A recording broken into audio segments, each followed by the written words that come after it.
শীত মানেই পিঠেপুলি। সেই চিরচেনা স্বাদ আর স্মৃতিকে সঙ্গী করেই রামনগর বিধানসভার বাঁধিয়াতে বসেছে ঐতিহ্যবাহী পিঠেপুলির মেলা। উদ্যোক্তা গ্রামের মহিলারাই।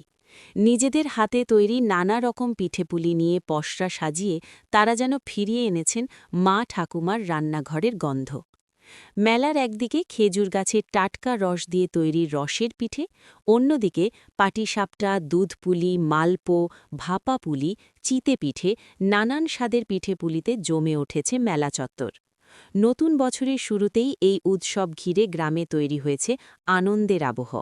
মেলায় উপস্থিত ছিলেন রামনগর ১ নম্বর ব্লকের পঞ্চায়েত সমিতির সভাপতি নিতাই চরণ সার, সমাজসেবী দীপক সার সহ একাধিক গুণীজন। স্থানীয়দের পাশাপাশি বহু দর্শকের ভিড় চোখে পড়ার মতো। গ্রাম বাংলার সংস্কৃতি ও লোকজ খাদ্য পরম্পরাকে সামনে রেখে এই পিঠেপুলির মেলা চলবে আরও কয়েকদিন।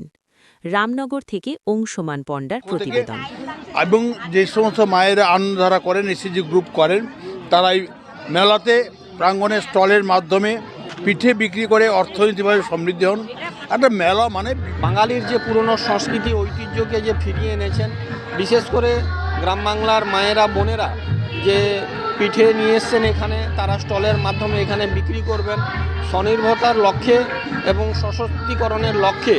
আমাদের দেশনেত্রী জননেত্রী রাজ্যের মানবিক মুখ্যমন্ত্রী মমতা বন্দ্যোপাধ্যায় ২০১১ সাল থেকে তিনি সেলফ হেল্প গ্রুপ আনন্দধারার মাধ্যমে তিনি রাজ্যের বিভিন্ন ব্লকে মহিলাদেরকে তিনি এগিয়ে নিয়ে যাওয়ার যে বার্তা দিয়েছেন সেলফ হেল্প গ্রুপ এবং আনন্দধারার মাধ্যমে। আমাদের ব্লকে প্রায় ৩৩,১৮৮ জন সদস্য আছেন এবং ৩,২২৮টি গ্রুপ আছে। তাতে পুরুষের গ্রুপও আছে, মহিলাদেরও আছে। ৬০ বছরের বেশি পুরুষরা এই গ্রুপ করতে পারবেন। তাই বাংলার মুখ্যমন্ত্রী ক্ষমতায় আসার পরে তিনি যেভাবে মায়েদের, বোনদের এবং সার্বিকভাবে বাংলার ১০.৫ কোটি মানুষের উন্নয়ন করেছেন বিভিন্ন প্রকল্পের মাধ্যমে, তাই বাংলা আজকে অনেকটাই এগিয়ে। মায়েরাও স্বাবলম্বী হয়েছেন, মায়েরা ঘর থেকে বেরোচ্ছেন, বিভিন্নভাবে তারা অর্থ উপার্জন করছেন, স্বাবলম্বী হচ্ছেন। এবং পৌষ মাস মানেই আমাদের পিঠেপুলির মেলা।